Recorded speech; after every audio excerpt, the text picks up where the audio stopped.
Now, one feature that hasn't helped trust in the past few years is that growing sense of inequality between the haves and the have-nots. And while inequality is a feature of humanity, the ability to compare your life to that of the people all around the world with a glance at your social media account can make that inequality even more stark. And look at who we're depending on now.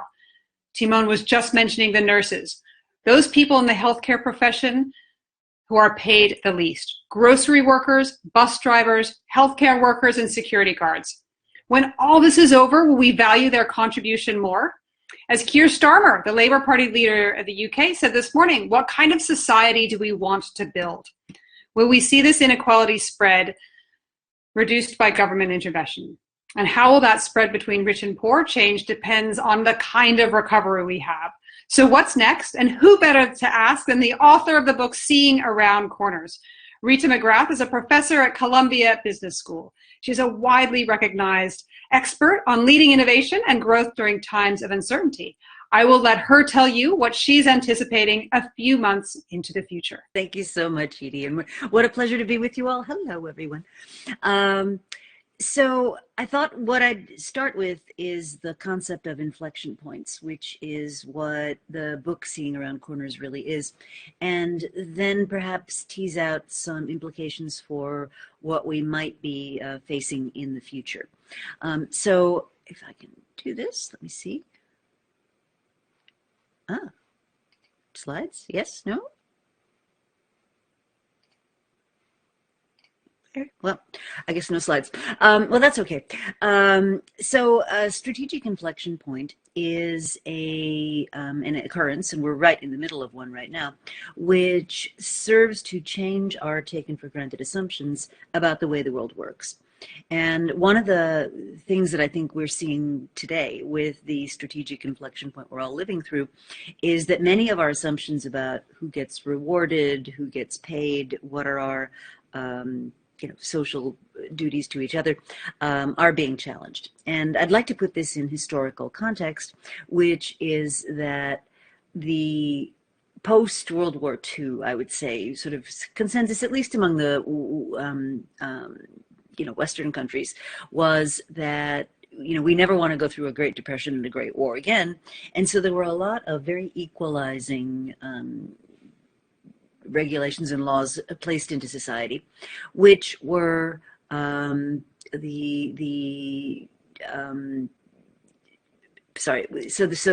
it was things like restrictions on financial institutions, restrictions on how badly labor could be treated, and so forth. And a lot of those have really now, I think, evaporated. And they were picked apart piece by piece since the 70s, when this whole ideology of maximizing shareholder value came into being. And so I think what we're seeing now is this trauma that we're all living through right now. And we're not at the worst of it by any means. I think what that's done is caused us all to say, what really are our obligations to each other? Should we begin to restore some of the protections for the most vulnerable, for labor, for others? And really, do we really want a world where vast amounts of income inequality are the norm? And so I think one of the things we'll be seeing is at least a questioning of a lot of those norms and a lot of the sort of secondary behaviors that go with them. So things like, do I really need to fly to Singapore to give that hour-and-a-half speech? If all I'm going to do is show up, talk for an hour and a half, and leave, maybe there are other richer ways of doing things. So Edie, what I was thinking was maybe we just make this more of a conversation. Up now, can you see them there? The inflection points curve. Do you want to carry on? Yeah. And all I really wanted to explain was the notion of what an inflection point is, which is any opportunity, any business, any society emerges at a particular point in time. We don't need the rest of them. Emerges at a particular point in time where certain things are possible and certain things are not. And what an inflection point does is it takes those taken for granted assumptions and really throws them up for grabs. So in business, a great example of this would be, sort of in men's shaving, right? So the Gillette company as opposed to Dollar Shave Club.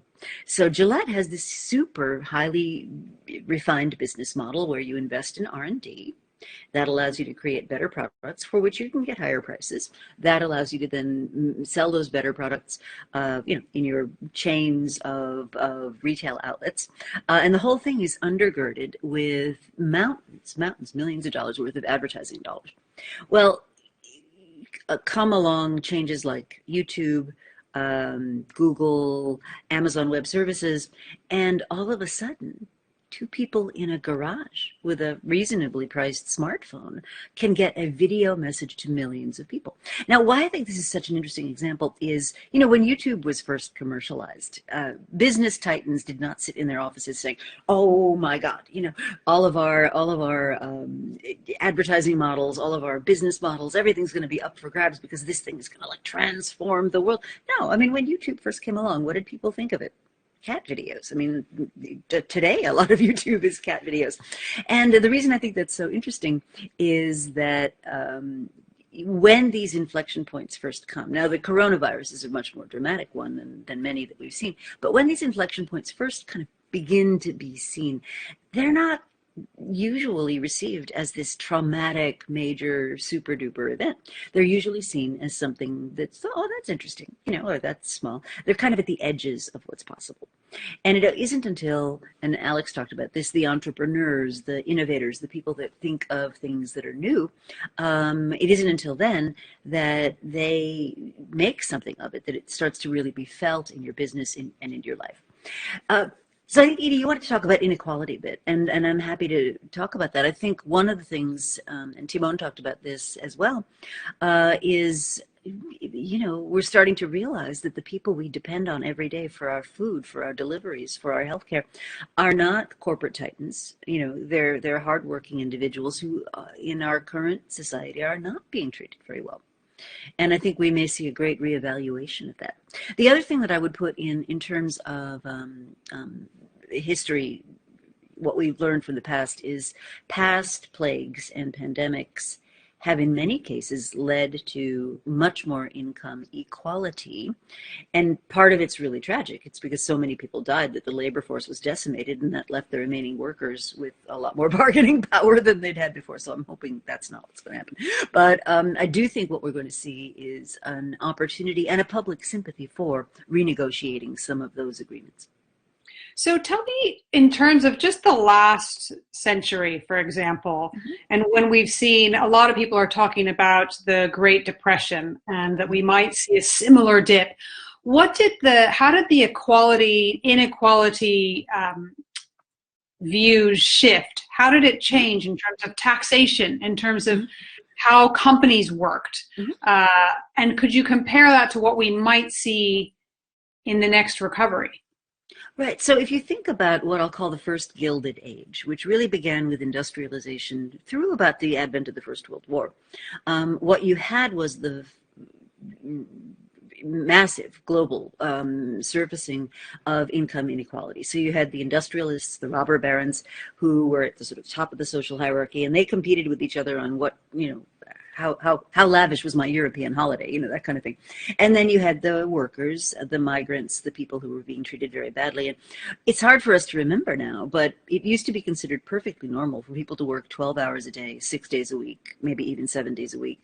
And what happened was an eventual uprising against all that. And so the first Gilded Age, and I think we're kind of living at the tail end of the second Gilded Age, but the first Gilded Age ended with more workers' rights, World War I, just massive inequality, taxation.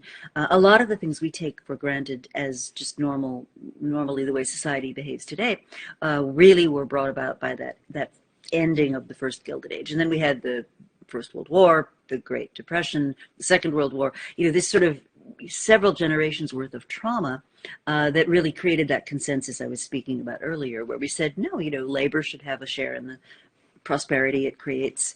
Women and other minorities should be treated, well, men are actually a minority, they're a majority, but women should be treated equally, that every human being has certain rights that should not be abrogated, and that people have a right to shared prosperity.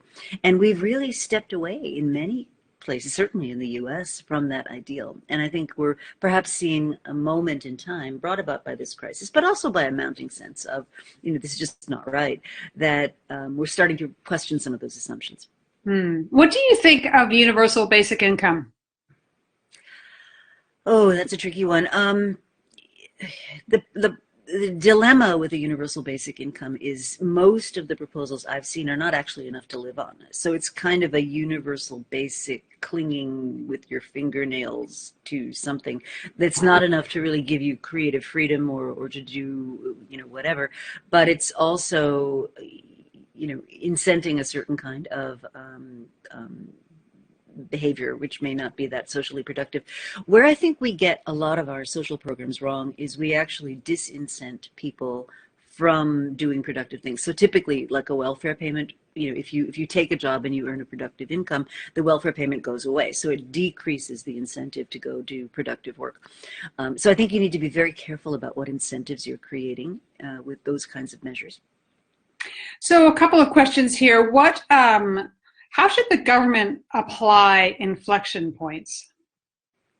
Well, I think the government needs to look at the assumptions that we're operating under. And one of the things about inflection points is because they change the fundamental assumptions, institutions always lag. Institutions always lag. So we have no idea, for example, how to regulate internet companies, even today. We don't know how to tax them. We don't know how to enforce privacy regulations. I mean, just as a small example, in the United States, there's a thing called the National Libraries Act. And it is illegal for a librarian to record or report on what reading matter you accessed in a library, because that was considered to be such an invasion of your basic rights and privacy that it was actually illegal for a librarian to do that. That still is a law on the books. Now, if you were to port that law to the world of internet privacy, to the kind of data collection that routinely people have accepted, I mean, that would be horrifying. You'd be tearing your hair out. You'd be saying, my God, how is this even possible? And yet, the institutions lag. So I think one of the things that government needs to get really smarter about is what assumptions did we make? And in an analog world, the most vital information about what information you were trying to access could be captured in a library in an analog format. Well, today, probably this morning, we've generated treasure troves of data about our locations, our viewing habits, were we paying attention to this particular podcast or not? All that stuff's being tracked and captured, and nobody seems to even notice that that's happening. So I think that's a beautiful illustration of institutions lagging the actual realities of what's going on. So you mentioned data there. Of course, there's a lot of PhD students sitting around, or who will be sitting around, thinking about what they might like to pivot towards. I wonder if you have any ideas based on COVID-19 about what you'd advise those PhD students to focus on. It depends what subject you're in, right? What about your subject? Oh, in management? Mm-hmm. Oh, well, I really think people need to be much smarter about doing broader topics, not really narrow topics. I do think issues such as privacy, I do think issues such as managerial spans of control, how people are going to lead organizations, which I think, will be increasingly dispersed, will be increasingly, broadly based. We're not all going to be sitting in centralized offices working in hierarchies. I mean, there's some very rich topics for students to explore. So in terms of what you think, another couple of questions. So I switch between about 3 screens myself where I've got everything. It's very complex, isn't it? I wonder if we do agree that we want a recovery to include some distribution of equality, or redistribution of equality. How do we make that happen? What are the policy steps that we need to see governments take in order to do that? Well, let me offer a reference and then some specifics. So a reference is a fabulous new book, which is co-authored by William Lozanic of the University of Massachusetts at Amherst. And it's It's got a very demanding title. It's called Predatory Value Extraction, in which he basically outlines how our ideology of maximizing shareholder wealth has allowed people to basically hollow out productive companies. And the idea is that a productive company uses retained earnings to invest in innovation, the kind of stuff Alexander Osterwalder was talking about earlier, which then promotes growth, which then creates prosperity. And that's a virtuous cycle, which we've broken. So among the policy prescriptions that we could see are, let's rescind this, at least in the US, this obscure 1982 SEC ruling, which basically said any company can buy back stocks anytime they want to. And buying back stocks increases the stock price. Most CEOs are compensated on the basis of the share price, so that has the effect of inflating their pay. So you could rescind that. You could reinstitute labor protections. Our labor institutions have been dramatically weakened, and again, mostly speaking about the US. And you could reinstitute, regulations around things like you have to allow organizing, you have to allow unions, you have to allow certain kinds of distributions. The other thing that's really lacked is our minimum wage protections. If the minimum wage today was what it was in, I think, the years 1950, every minimum wage worker would be paid $48 a year. The federal minimum wage. The federal minimum wage right now is $48 an hour? An hour, yeah, an hour. That's extraordinary. Sorry, isn't that? I know. So, there's a bunch of, as I said, this stuff sort of has snuck in very quietly over the course of decades, and people haven't been paying attention. People don't have power. They haven't been objecting.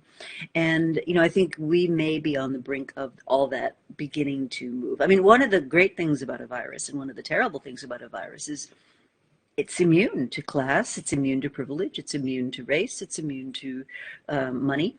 So it's a great equalizing function. And what about all that money sitting in offshore accounts? There's already been talk within some countries about, shouldn't that money be going towards a better use? Well, I won't even speak to this because I'm not a member of that class, but there is a member of that class, a guy named Nick Hanauer, who's a gazillionaire. He's made tons and tons of money. And he runs a website called Pitchfork Economics. And he says, the money's there. We should just go get it. And, what I don't think the privileged understand is if things get bad enough, that becomes possible. That becomes something policy leaders will entertain. In the 1930s, Franklin Delano Roosevelt, who was then the president of the United States, gave a wonderful speech in which he talked about the tyranny of private interests owning so much productive enterprise.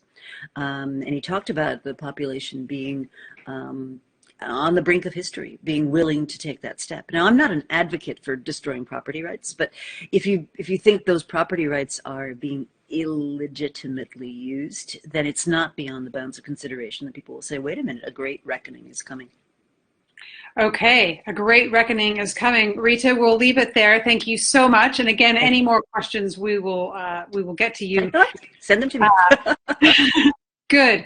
And if you do want to continue to add to the conversation, make sure that you use the hashtag #WeWon'tStopTalking in your social media.